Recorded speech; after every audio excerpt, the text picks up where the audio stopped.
Saudaraku, wilayah Kabupaten Aceh Tengah kerap dilanda banjir ketika dilanda hujan dengan intensitas tinggi. Seperti yang terjadi pada hari ini Rabu, 12 November 2025, Jalan Nasional Yosudarso, tepatnya di Desa Tansaril, Kecamatan Bebesan, Kabupaten Aceh Tengah, tergenang banjir.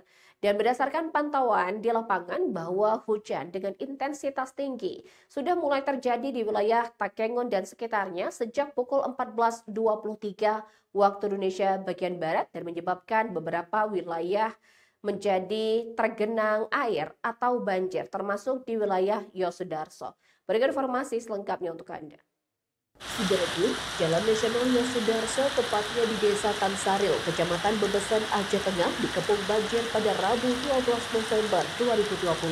Banjir kerap terjadi di Kota Takengon akibat guyuran hujan deras yang menyebabkan sejumlah ruas jalan utama terendam banjir. Pantauan Tribun Gayo, wilayah Takengon dan sekitarnya mulai diguyur hujan sejak pukul 14.23 waktu Indonesia Barat. Kali ini tak seperti biasa. Intensitas hujan cukup tinggi menyebabkan pengendara panik. Salah satunya di Jalan Yosudarso, tepatnya di dekat Masjid Ridwan Tansaril. Terlihat roda 2 dan 4 tak bisa melaju, bahkan terhenti akibat derasnya debit air yang masuk ke ruas jalan. Bahkan sejumlah pengendara roda 2 terpaksa turun dari kendaraannya lalu mendorong kendaraan ke samping jalan raya. Selain itu, lapak dan sejumlah barang milik pedagang yang berada di area tersebut tampak berhamburan ke area jalan di bawah derasnya air. Sampai saat ini hujan deras masih terjadi di Takengon. Belum ada jumlah laporan kerusakan dari pihak terkait akibat banjir ini. Dari Aceh Tengah, Romadani, Tribun Gayo.